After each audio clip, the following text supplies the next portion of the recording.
wabarakatuh to the respected panels, Ms. Nadia Nur Najwa and Puan Nur Ain. My name is Jumaatu Sarah binti Osman. I am from Group JBA 1145J. So today, my friends and I are going to present on Viva Voce. The topic that I will be presenting are trend analysis, regression analysis, and security market line. Assalamualaikum panels. My name is Nur Shahila binti Abdul Majid. The topic that I will be presenting are analysis of income statement and balance sheet, risk and return analysis, and also comparative analysis. Assalamualaikum, my name is Namra binti Musa. I am the third presenter that will presenting you about the topic of technical analysis, the SI index, and also 5 signal indicators.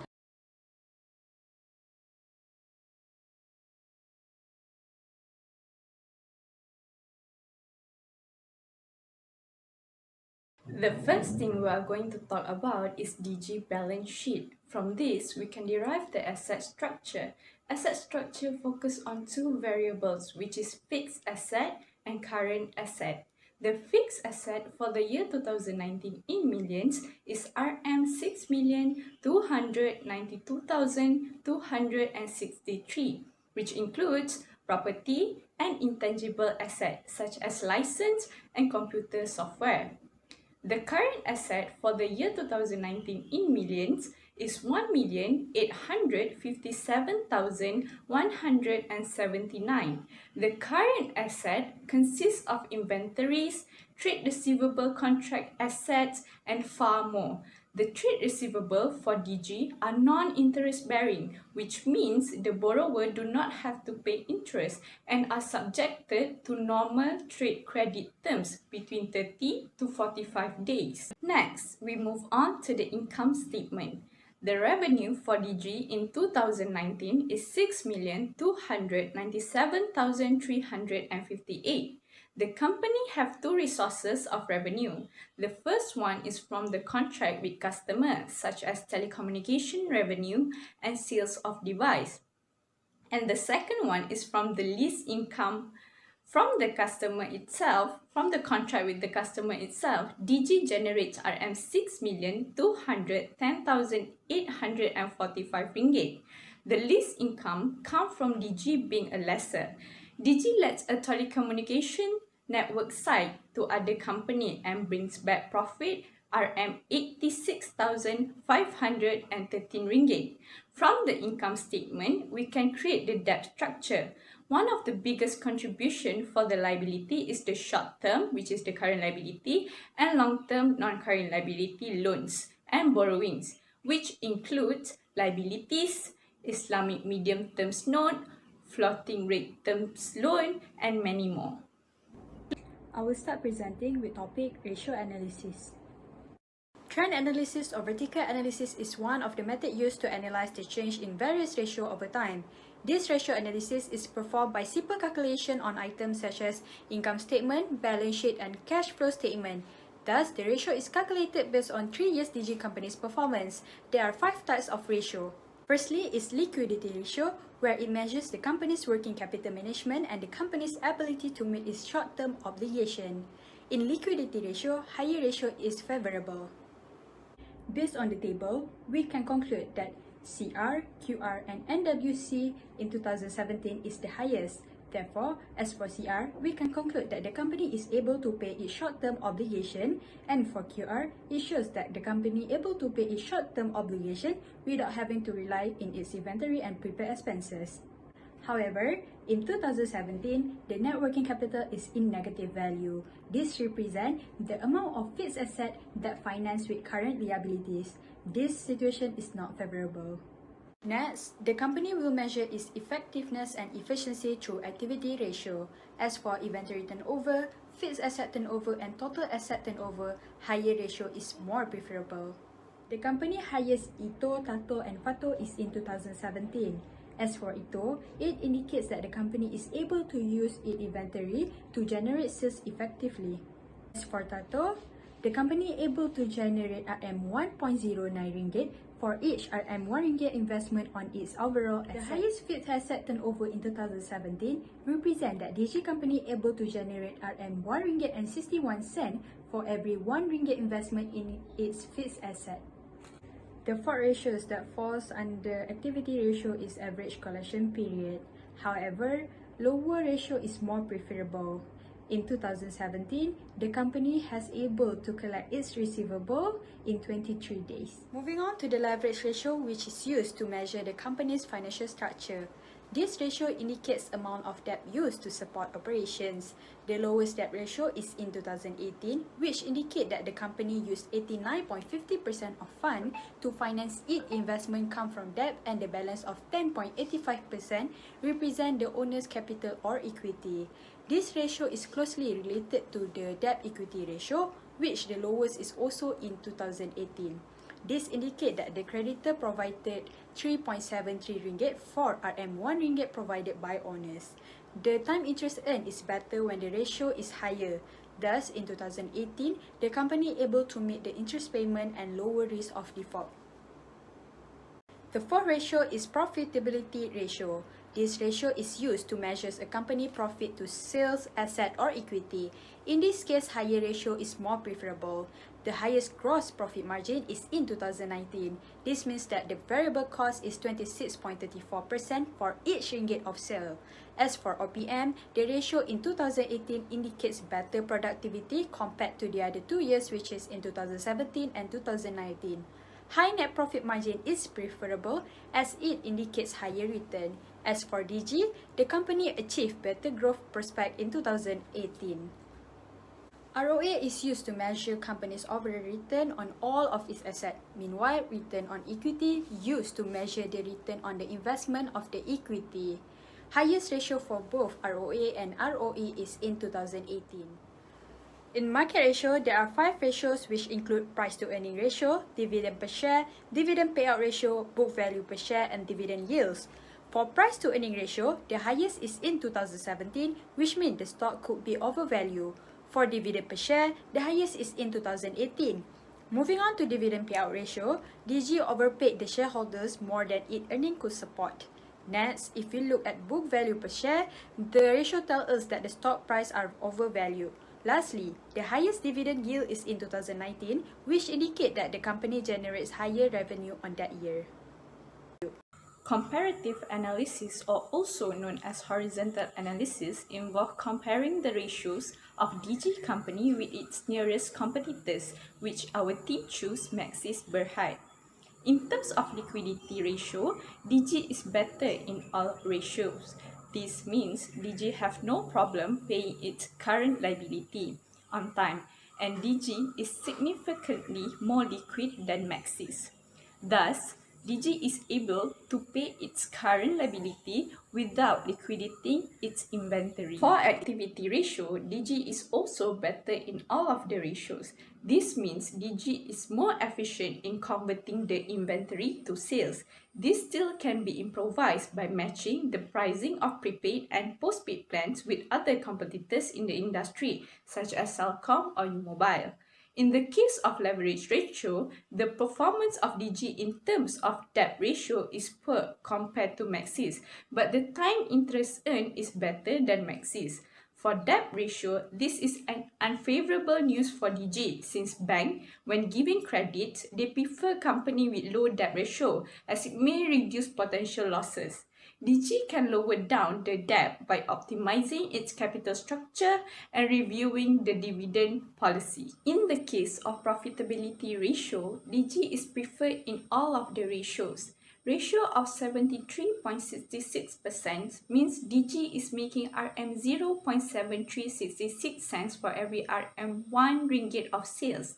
If DG plan on increasing the profit margin, DG should reduce the labor cost and find another alternative such as using robots and advanced technology, or DG could review the company pricing policy.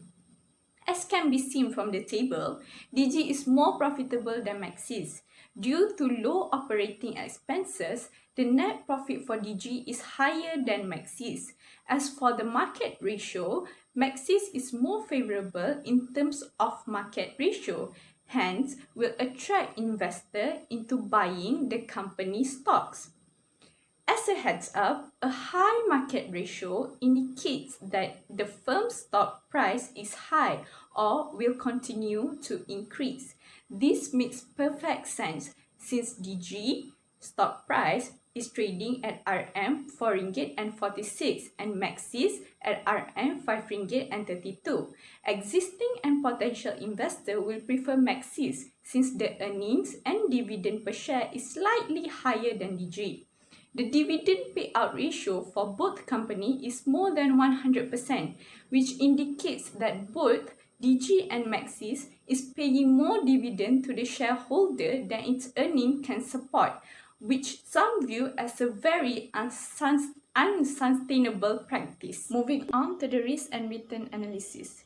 DG standard deviation is higher than KLCI but lower than Maxis. This means that when price move widely, standard deviation is high, meaning an investment will be risky. Low standard deviation means price are calm, so investment come with low risk. Next, we move on to the variance. Variance is a measurement of the degree of risk in an investment. Since DG variance is lower than Maxis, thus the risk and return are low. Next, we move on to the coefficient of variation. Coefficient of variation is the ratio of the standard deviation to the mean. The higher the coefficient of variation, the greater the level of dispersion around the mean. However, since the coefficient of variation for both Maxis and DG is negative, a specialist named Peter Flom said that the coefficient of variation stops making sense. Regression analysis describes a hypothesis that the movement in the dependent variable depends on the movement in the independent variable. The correlation between DG and Maxis is uncorrelated. Next, the coefficient of determination, or known as R2, is used to predict or forecast the future sales. DG has higher R2 compared to Maxis. High R2 indicates high impact of the company performance to the KLCI. Besides, beta for both DG and Maxis is less than 1. This means that the security is less volatile than the market and has lower risk. Next, security market line for both Maxis and DG are overvalued. This can be seen as both company lies below the SML. This indicates that the company offer lower return. Therefore, current investors are suggested to sell their stock, while future investors are not recommended to buy both DG and Maxis stock.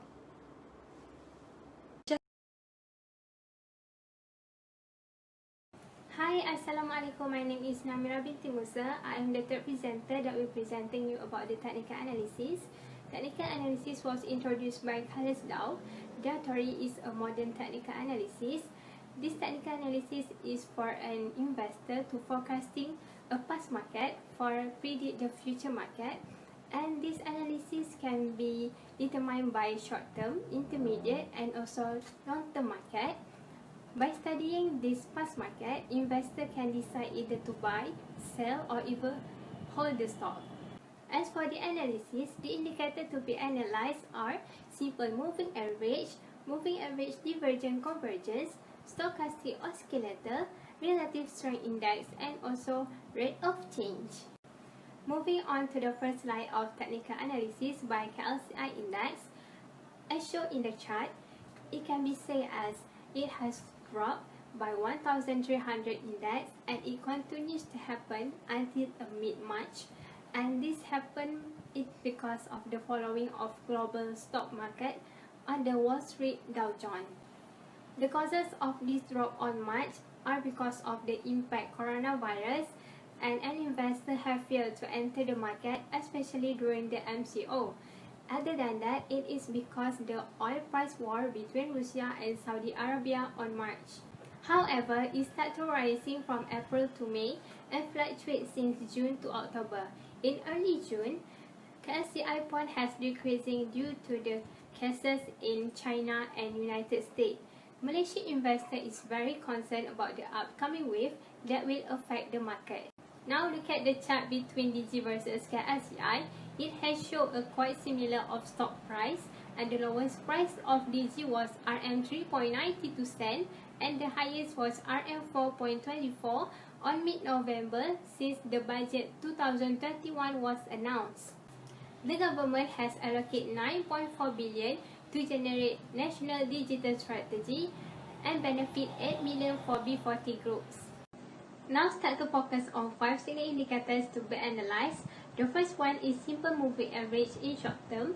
The closing price moved below the moving average and indicates the bearish signal, and it has appeared in early January, while current analysis has shown the closing price move above the average, and this can be indicates that the price might be increasing in future and an investor will be interesting to enter the market. Now look at SMA Intermediate Historical. The bearish signal has appeared earlier than the short term. This makes an investor to take an early action. However, the bullish signal happened on April. This means the intermediate take more time to give a signal to an investor compared to the short term. In current show a bearish signal in November, which means it took more days to give a signal to an investor. Now look at the second indicators, which is moving average convergence divergence. The historical MACD has crossed the above signal line on March, which indicates the buy signal. The bullish signal has appeared the same date as the SMA short term. My current MACD buying signal has appeared above the signal line. Start from here, it only will be indicates the short-term signal, which RSI have only one oversold signal, which most of the investors going to hold in their investment and waiting until the price going to normal range and get a benefit when the bullish signal has appeared. Moving to rate of change signal indicator, by looking at the chart, the sell signal has appeared in the beginning of January and the buying signal in March. Most of the new investors not going to interested in buying the stock because the starting of the trend has shown a downtrend and they might holding to buy the stock. However, the existing investor who is still holding their investment and sell in February will receive the dividend, and this is worth holding and get benefit from the dividend. By looking at the whole chart of the year, the current investor should holding their investment while new investor should buy. The last indicator to be analyzed is stochastic signal. It shows a sensitivity because overbought and oversold happen over time in the year. Oversold that happened in the end of January, it might because of the investor, especially risk averse, start to selling their stock to minimize the losses, while in February, the investors start to selling their stock and after get the dividend. Signal indicators, since November, it shows an upward till the end of December, and this is a good starting for 2021 and for a speculator to speculate more about the market in 2021.